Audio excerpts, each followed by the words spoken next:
आज मैं आप सभी को संक्षेपण पढ़ाने के लिए जा रहा हूँ। संक्षेपण बिहार बोर्ड 12वीं कक्षा हिंदी विषय में 4 नंबर के पूछे जाते हैं। संक्षेपण हिंदी प्रश्न में सबसे अंतिम प्रश्न में दिए जाते हैं।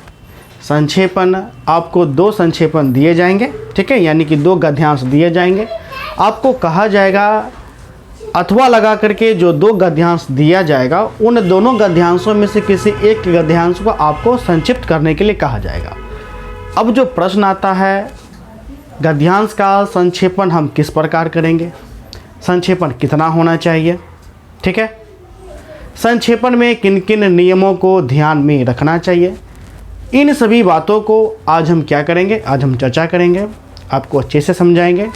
इसलिए प्यारे बच्चों, आज हम क्रैश कोर्स के अकॉर्डिंग मैंने आप सभी को जो गैस क्वेश्चन दिया है उस गैस क्वेश्चन में पहला आपका प्रश्न आता है संक्षेपण। आज मैं संक्षेपण आपको अच्छी तरह से पढ़ा करके आज ही संक्षेपण को समाप्त कर दूंगा, ठीक है। तो आज का हमारा टॉपिक है संक्षेपण, जो कि आपको 4 नंबर के बिहार बोर्ड 12वीं कक्षा में पूछे जाते हैं, 4 मार्क्स के। संक्षेपण का तात्पर्य होता है संक्षिप्त करना, यानी कि जो भी गद्यांश आपको दिया जाएगा उस गद्यांश को आपको क्या करना है, संक्षिप्त करना है। गद्यांश किसी भी प्रकार का हो सकता है, आपका एक कहानी हो सकता है, ठीक है, यानी कि एक प्रकार का गद्यांश दिया रहेगा, ठीक है, निबंध, चाहे वो निबंध हो, कहानी हो, किसी भी प्रकार से वो दिया रहेगा। तो सर्वप्रथम आज हम देखेंगे आखिर संक्षेपण क्या होता है। संक्षेपण क्या होता है, हालांकि संक्षेपण का कभी आपको परिभाषा नहीं पूछेगा, लेकिन फिर भी मैं आपको बता देता हूँ कि आखिर संक्षेपण क्या है, क्योंकि आप पढ़ रहे हैं तो आपको जानना जरूरी है। किसी गद्यांश को संक्षिप्त रूप से सहज भाषा में प्रस्तुत करना ही संक्षेपण कहलाता है। संक्षेपण हम किसे कहते हैं, किसी गद्यांश, यानी कोई भी गद्यांश हमें दिया रहेगा, ठीक है, उसे संक्षिप्त रूप में सहज भाषा में जब हम प्रस्तुत करते हैं उसे ही हम लोग क्या कहते हैं, उसे ही हम लोग संक्षेपण कहते हैं। आप चाहें तो इसे आप कॉपी में अच्छे ढंग से लिख सकते हैं, यदि आप फ्री मेंबर हैं। पेड यदि मेंबर हैं, यदि आप पेड कोर्स ज्वाइन कर रखे हैं तो आपको PDF फाइल में यह आपको प्रोवाइड करा दिया जाएगा, ठीक है। तो ये तो हमारा संक्षेपण हो गया। संक्षेपण किसे कहते हैं कि किसी भी गद्यांश को संक्षिप्त रूप से सहज भाषा में प्रस्तुत करना ही संक्षेपण कहलाता है। अब ये जो संक्षेपण होता है, संक्षेपण आपको 2 प्रकार का होता है। आपको कोई भी टीचर है आपको नहीं बताए होंगे कि संक्षेपण कितने प्रकार का होता है, लेकिन फिर भी मैं आप सभी को बता देता हूँ कि संक्षेपण जो है वो आपको 2 प्रकार का होता है। कितने प्रकार का, तो संक्षेपण 2 प्रकार का होता है। पहला होता है धारा प्रवाह संक्षेपण, ठीक है, पहला क्या हो गया, धारा प्रवाह संक्षेपण। दूसरा हो गया सारिणी संक्षेपण। दूसरा क्या हो गया, सारिणी। धारा प्रवाह संक्षेपण का मतलब होता है कि जो भी हमें मुद्रित, लिखित या जो भी हमें दिया जाएगा, एक जो भी गद्यांश हमें दिया जाएगा उसमें हम लोग क्या करते हैं, तो व्यवस्थित रूप से इसे संक्षिप्त करते हैं। इसे संक्षिप्त कैसे करते हैं, तो व्यवस्थित रूप से, यानी धारा प्रवाह के अंतर्गत हमें जो भी गद्यांश दिया जाता है उसे हम व्यवस्थित रूप से संक्षिप्त करते हैं। जबकि सारणी संक्षेपण में क्या करते हैं, तो सारणी संक्षेपण में इसका जो गद्यांश का संक्षेपण हम लोग तालिका बना के करते हैं, ठीक है। हम लोग कैसे बना करके करते हैं, तो इसका संक्षेपण हमको, तो इसमें तालिका के रूप में संक्षेपित किया जाता है। किस रूप में, तो तालिका के रूप में, ठीक है। चूँकि तालिका के रूप में किया जाता है सारणी संक्षेपण, ठीक है, और ये जो सारणी संक्षेपण है आपके बिहार बोर्ड एग्जाम में नहीं आता, कभी नहीं आता है सारणी संक्षेपण। इसलिए हम लोग जो है सारणी संक्षेपण को नहीं पढ़ेंगे। हमें क्या पढ़ना है, हमें धारा प्रवाह संक्षेपण को पढ़ना है, ठीक है। अब इस धारा प्रवाह संक्षेपण क्या, यानी इसे हम व्यवस्थित रूप में क्या करेंगे, तो संक्षिप्त करेंगे। अब धारा प्रवाह संक्षेपण हम किस प्रकार बनाएंगे, तो बनाते समय हमें तो कुछ नियम का पालन करना पड़ेगा कि नहीं करना पड़ेगा, तो किन किन नियम का पालन करना पड़ेगा वो हमें देखना है, ठीक है। तो इसलिए मैंने आसान भाषा में मैंने एक हेडिंग लाइन बना दिया है, संक्षेपण के नियम। क्या बना दिया, संक्षेपण के लिए नियम। चाहे तो आप इसे कॉपी में नोट कर सकते हैं, ठीक है, नोट कर लीजिए ताकि भूल भी जाएं तो इसे आप कभी देख लीजिए खोल करके, देखने के बाद आप अच्छी तरह से संक्षेपण कर सके। ठीक है, तो संक्षेपण के नियम, पहला नियम क्या है? तो पहला नियम है कि जब भी आपको गद्यांश दिया जाएगा, ठीक है, संक्षेपण के अंतर्गत जो भी गद्यांश दिया जाएगा, सर्वप्रथम आपका काम है उस गद्यांश को ध्यानपूर्वक पढ़ना। क्या काम है? ध्यानपूर्वक पढ़ना। कम से कम आप 2 बार अवश्य पढ़िएगा, कोई भी गद्यांश को कम से कम 2 बार अवश्य पढ़िएगा। पढ़ने के बाद उसका क्या निकालना है? भावार्थ निकालना है कि आखिर वह क्या कर रहा है, आखिर वह जो गद्यांश है वह कहना क्या चाहता है। ठीक है, यानी उसके भावार्थ को क्या करना है तो आपको समझना है। यदि आप उसके भावार्थ को समझ जाइएगा तो एक लाइन में आप कह सकते हैं कि ये जो गद्यांश है, इस गद्यांश का क्या उद्देश्य है, यह क्या कहना चाहते हैं।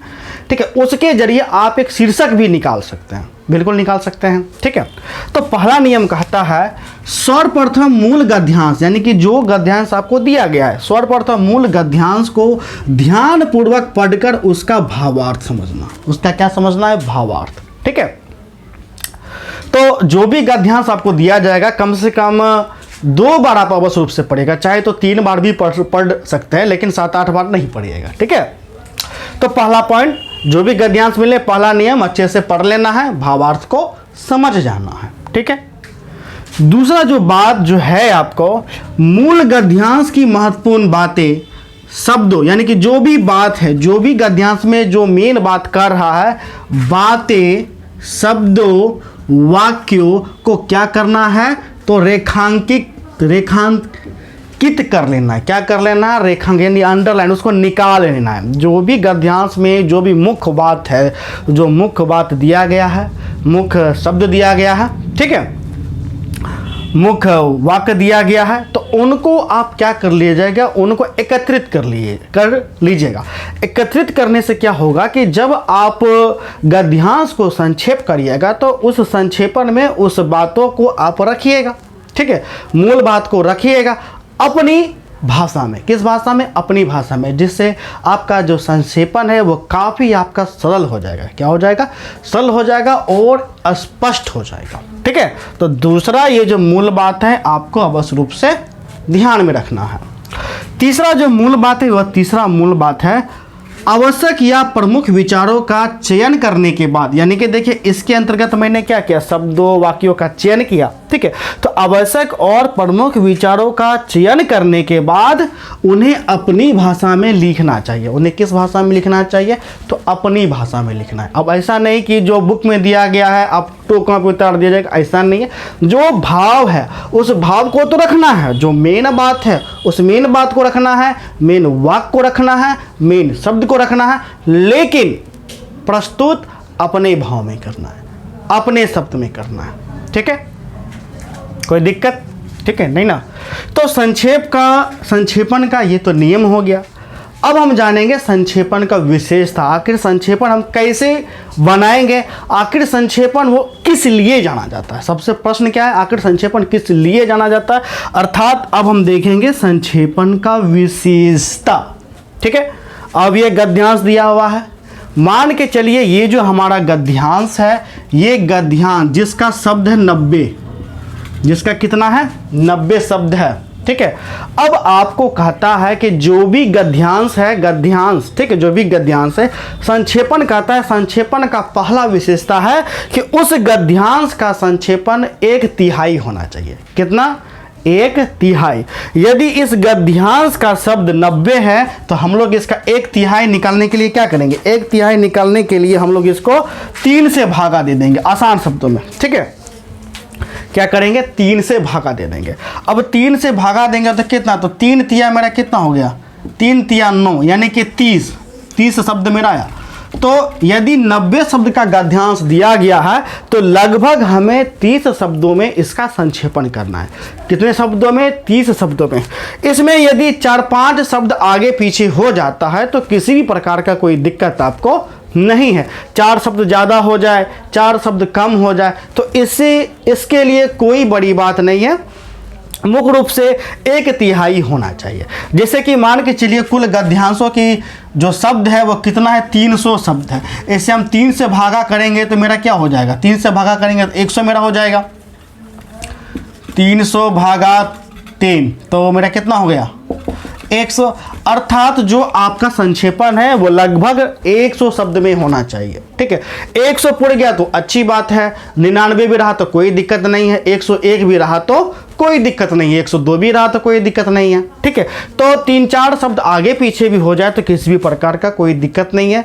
यह आपको संक्षेपण का पहला विशेषता है। विशेषता क्या है, जो भी गद्यांश दिया रहेगा उसका 1/3 आपको लिखना है। कितना, 1/3, 1/3। ठीक है, तो पहला आपको संक्षेपण कहता है संक्षेपण सामान्यतः मूल गद्यांश का, यह मूल गद्यांश का यानी जो गद्यांश दिया गया है मूल गद्यांश का 1/3 होना चाहिए। कितना तिहाई, 1/3। मैंने अभी बताया 90 शब्द में दिया हुआ है, टोटल 3 से भागा दे दीजिएगा, 30 के समथिंग निकला है, लिखना है। 300 शब्द में गद्यांश दिया है, 3 से भागा दे दीजिएगा, 100 के लगभग भी आपको लिखना है।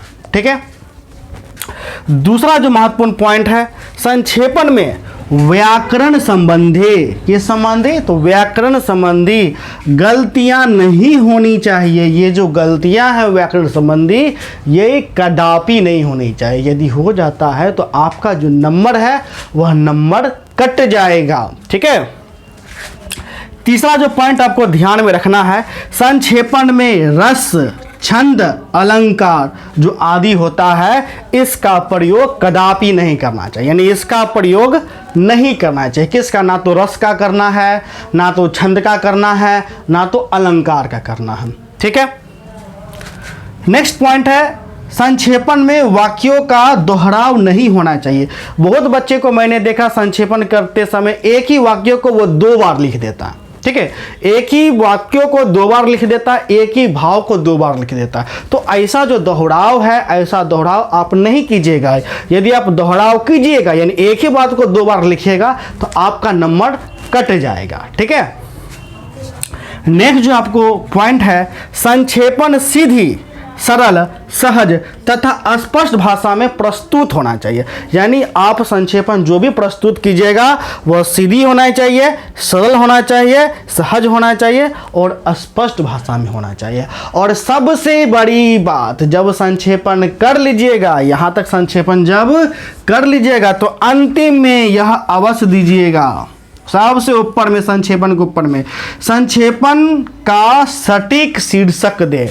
यानी संक्षेपण करते टाइम आपको क्या करना है, तो सबसे ऊपर में शीर्षक देना है, वह भी सटीक देना है। पहले गद्यांश को पढ़ना है, पढ़ने के बाद उसका भावार्थ जानना है, भाव को जानना है। भाव मतलब कि वो क्या कहना चाह रहा है, गद्यांश क्या कहना चाह रहा है, वो जो कहना चाहेगा उसके ऊपर जब आप संक्षेपण करिएगा तो सर्वप्रथम आप सटीक क्या कर देना है, तो सटीक उसका शीर्षक दे दीजिएगा। ठीक है, तो इस प्रकार आपका जो संक्षेपण है वो संक्षेपण आपको बन जाएगा। एक उदाहरण के लिए एक गद्यांश को अब हम लेते हैं, उस गद्यांश को अब हम बनाते हैं। ठीक है, यह गद्यांश चूंकि बोर्ड पर लिखना असंभव है इसलिए मैं कंप्यूटर स्क्रीन पर यह गद्यांश दूंगा और कंप्यूटर स्क्रीन पर ही इस गद्यांश को बनाऊंगा। तो प्यारे बच्चों चलते हैं कंप्यूटर स्क्रीन पर। ठीक है, आपके एग्जाम में कुछ इस प्रकार से संक्षेपण दिखने को मिलेंगे। प्रश्न आपको रहेगा, निम्नलिखित अवतरण का संक्षेपण करें। ठीक है, आपको गद्यांश इस प्रकार से दिया रहेगा। सर्वप्रथम आपको क्या करना है, गद्यांश को अच्छे ढंग से पढ़ना है, पढ़ करके उसका भावार्थ जानना है। ठीक है, या आप ऐसा कर सकते हैं, सबसे पहले इसे काउंट करना है कि यह कितने शब्द का है। ठीक है, चूँकि काउंट करना इसे हम भूल गए थे इसलिए हम नहीं लिखे, तो मान लेते हैं कि यह लगभग 90 शब्द का है। गद्यांश कितने शब्द का, 90 शब्द का। फिर हम क्या करेंगे, 3 से भागा देंगे तो कितना हो गया, 3 तिया 9 यानी कि लगभग 30, यानी कि लगभग हमें 30 शब्दों में इसका संक्षेपण करना है। ठीक है, 31 भी रहे, 28 भी रहे, 29 भी रहे तो कोई दिक्कत नहीं है, 2 आगे पीछे भी हो जाएगा तो कोई दिक्कत नहीं है। ठीक है, तो सर्वप्रथम इसे हम पढ़ लेते हैं। भारत को त्योहारों का देश कहा जाता है। भारतीय त्योहार मुख्य रूप से फसलों के त्योहार हैं। इसका कारण है भारत का कृषि प्रधान देश होना। लगभग सभी त्योहार धर्म से संबंधित है। भारत अनेक धर्मों का देश है। यहाँ हिंदू, बौद्ध, जैन, सिख पारसी, ईसाई और इस्लाम धर्म को मानने वाले लोग रहते हैं। सभी धर्मों को मानने वाले को अपने अपने धर्म पालन और त्यौहार मनाने की स्वतंत्रता है, इसलिए धार्मिक त्यौहार भी विविधता लिए हुए हैं। इसमें एक दूसरे के धर्मों को जानकर अच्छे मनुष्य बनने का भाव जागृत होता है। दशहरा, दीपावली, श्री कृष्ण जन्माष्टमी, रामनवमी, ईद, मुहर्रम, गुरु पर्व, क्रिसमस, महावीर जयंती आदि धार्मिक त्यौहार हैं। ठीक है, तो इसे पढ़ने के बाद हमें क्या लग रहा है कि त्यौहार के बारे में इस गद्यांश में बोला जा रहा है। इस गद्यांश में क्या बोला जा रहा है? तो त्यौहार के बारे में। किस देश के त्यौहार के बारे में? तो भाई भारत देश के त्यौहार के बारे में।